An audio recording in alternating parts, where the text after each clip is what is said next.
University prepares you brilliantly for your chosen career and a lifetime of thinking, but it prepares you very, very badly for being a business writer. Let me explain by taking a second look at that disastrous email that we saw in the last lecture. You'll recall that in his incompetent first draft, Bob buried the action he was seeking from the reader in the penultimate paragraph. And in the revised version, this info was right at the top. But let's look again at Bob's original first paragraph. The financial services industry is under increasing pressure to demonstrate our commitment to transparency in every area of our business, blah, blah, blah.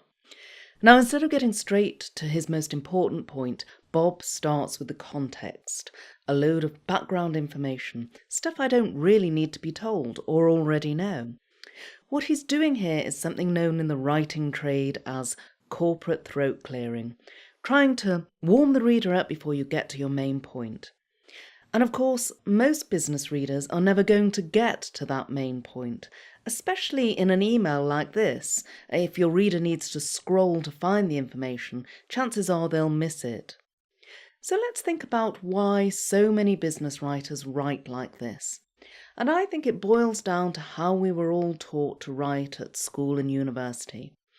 If your teachers were anything like mine, they told you to structure your written work like this. Beginning, the introduction, where you lay out what you're going to say. The middle, where you put the meat of your argument. And finally the end, a conclusion that wraps things up. Now, looking at this from our new perspective, we can see that Bob's corporate throat clearing was just like the scene-setting introduction to an essay. And by now, you'll recognise that by putting the meat of his argument lower down, he's buried the lead. This way of writing works for a captive audience like your teacher or a professor, but when it comes to writing for a business readership, frankly, it sucks. Think about how a story in a newspaper is structured to help the reader find the most important information. It doesn't warm them up with an introductory paragraph. Instead, it dives right in and tells you exactly what you need to know. This is the opening paragraph from a recent news story in Time magazine. The president and CEO of McDonald's will retire effective March 1st, the company's board announced on Wednesday after 25 years with the world's largest restaurant chain. It's not a brilliant sentence, but it does get to the point.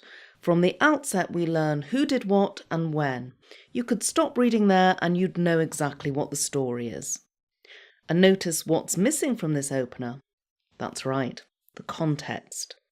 It doesn't bother with the reason for the resignation or how the CEO performed before he resigned.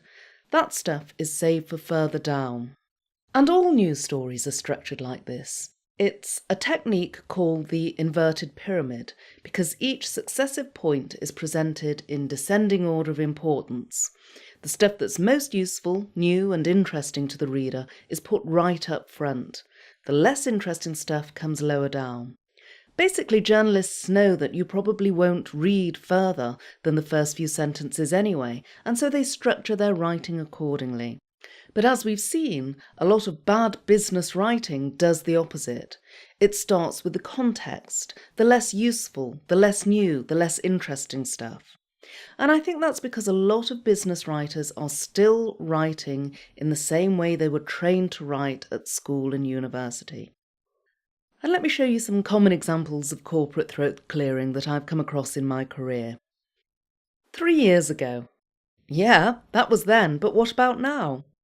If you do need to provide the context, for example, an explanation of what's led to a particular decision, do what a journalist would do and put it after your main point.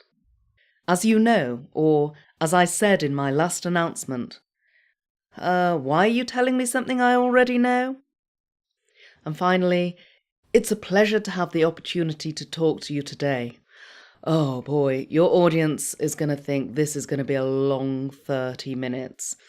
If you want to really grab their attention at your next presentation, ditch this dull warm-up that everyone is expecting and that's guaranteed to get your audience snoozing. Instead, just dive right in with your content.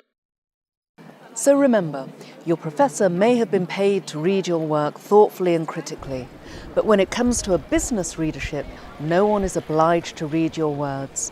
Instead, you need to make it easy for this audience to go in, get what they want, and get out.